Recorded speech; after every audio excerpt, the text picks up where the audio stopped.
Welcome to a comprehensive examination of one of the most sophisticated and controversial systems of Internet censorship in the world, China's Great Firewall. China's Great Firewall is an extensive and complex system designed to regulate and control Internet access. Its primary functions include blocking access to foreign websites, slowing down cross-border Internet traffic, and censoring content deemed sensitive or harmful by the Chinese government. Historically, to understand the Great Firewall, we must look back at its origins.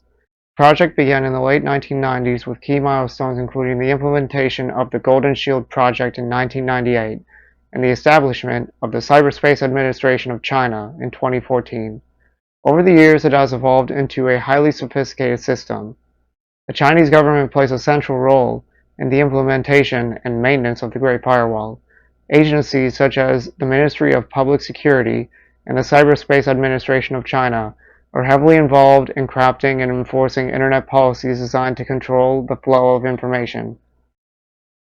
Blocking and filtering techniques of the Great Firewall use a variety of technical methods to block and filter their content. These include IP blocking, which denies access to certain IP addresses, DNS filtering, which prevents domain names from resolving to their IP addresses, and deep packet inspection, which examines data being transferred and can block specific content. Keywords and phrases deemed sensitive by the Chinese government are targeted for censorship. Websites and social media platforms are closely monitored, and content containing these keywords is swiftly removed. Surveillance is a key component of the Great Firewall. The Chinese government uses advanced monitoring techniques to track Internet usage, ensuring compliance with censorship laws, and quickly identifying and addressing many attempts to circumvent these controls. A unique parallel to China's Internet security is comparing it to that of North Korea's total Internet security. As China has Internet censorship in the form of the Great Firewall, North Korea has basically an entire information lockdown. Internet censorship and control are critical tools for authoritarian regimes aiming to maintain political stability and control over information. Though ideologically the two countries vary, their means of control are also varied rather significantly, but to the same goal and effect. Two of the most stringent examples of state-controlled Internet systems are in fact China's Great Firewall and North Korea's Internet security measures. The Great Firewall of China, which we've already discussed as the Golden Shield project, and when it's been initiated, is in stark contrast to North Korea's approach of total Internet lockdown and complete isolationism rather than sophisticated censorship. The country's Internet infrastructure, known as Kwangmyong, was established in the early 2000s and operates as a closed intranet rather than a global Internet connection.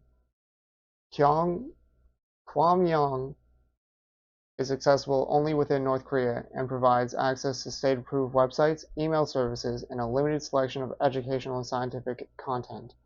The primary objective is to prevent the inflow of foreign information and maintain the regime's ideological control over the populace.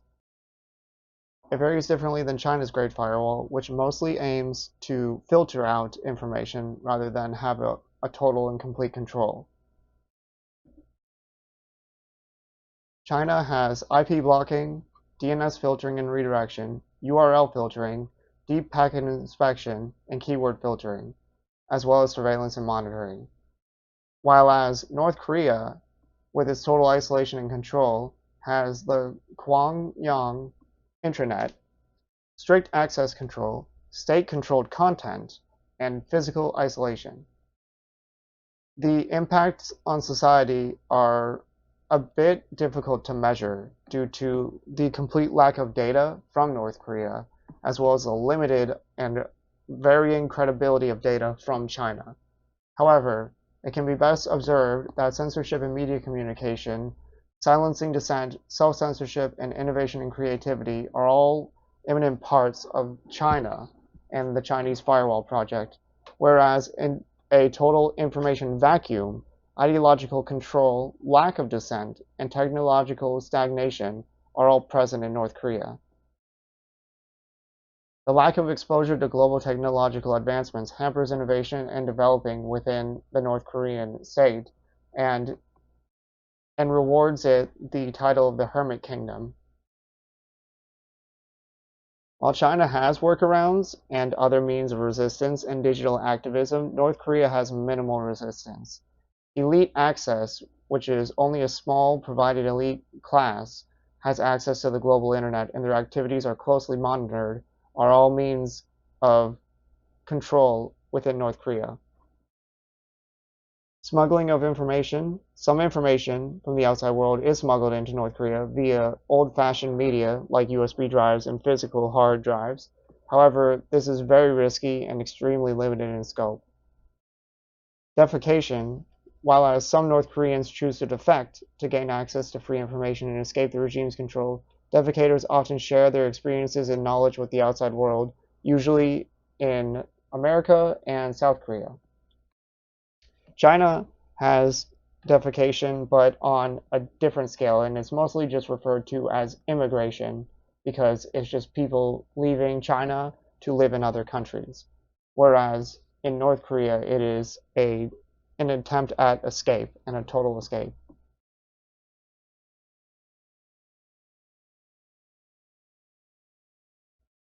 For the global and economic implications between the two countries, China has a much better scope comparatively to North Korea. North Korea has a near non-existent GDP when it comes to the global scale, whereas China's is easily one of the top, as well as the economic isolation in North Korea hampers economic development and technological innovation. There are little to no outside ideas in everything from land to firearms to individual rights are controlled by the state. The humanitarian impact and the isolation of the Hermit Kingdom creates a lack of access to information about health, education, and economic opportunities available elsewhere. For China, the future will likely continue to surround the Great Firewall and adapt to technological advancements, whereas North Korea is going to persist in creating total isolationism and remain unchanged by information in the near future. The impact of freedom of expression is profound. News outlets, social media platforms, and communication apps face heavy censorship, limiting the information that citizens can access and share and stifling public discourse. The Great Firewall is also used to silence dissent. Political activists, human rights advocates, and anyone who opposes the government find their voices quickly suppressed, creating a chilling effect on free speech and activism. Self-censorship is another significant consequence. Fear of repercussions lead many Chinese internet users and content creators to avoid discussing sensitive topics altogether. This self-imposed silence further limits public debate and personal expression. There are key workarounds, including VPN and proxy services, that despite these restrictions, many Chinese internet users employ to work around and bypass the Great Firewall. VPNs have become extremely popular in consumer cybersecurity, and names like NordVPN in the United States have grown exponentially due to their security aspects offered. During our own research, ExpressVPN appeared to be the most popular VPN option in China. These tools allow them to access blocked content and communicate freely with the outside world by masking a user's IP address with an IP address from another country or region. The government is cracking down constantly on these methods. Using VPNs can lead to severe legal consequences, including fines and imprisonment, making it increasingly difficult for citizens to circumvent the firewall. Digital activism still persists, with some users finding innovative ways to share information and organize. These activists play a crucial role in resisting censorship and advocating for greater internet freedom. The global firewall has significant implications for foreign businesses operating in China. Companies must navigate compliance challenges and market restrictions, impacting their ability to function effectively and competitively. Internet censorship also affects technological innovation and economic growth. Restrictions on information flow can stifle creativity and collaboration, potentially hindering China's position in the global digital economy. On the international stage, the Great Firewall creates tension between China and countries advocating for internet freedom. These differing views on information access and digital rights can complicate diplomatic relations and trade negotiations. As China's population's desire for individual expression grows, the Great Firewall is likely to evolve, potentially becoming more stringent.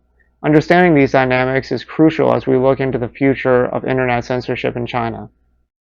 It's essential to stay informed and support efforts for internet freedom and digital rights globally. The reinstatement of net neutrality in America and the ongoing fight for open access to information serve as reminders of the importance of these issues. Thank you for watching. Information is power, and the Great Firewall is a representation of a nation's attempt to stifle outside views within their own culture. Subscribe for more insights on global digital rights and more free informative videos.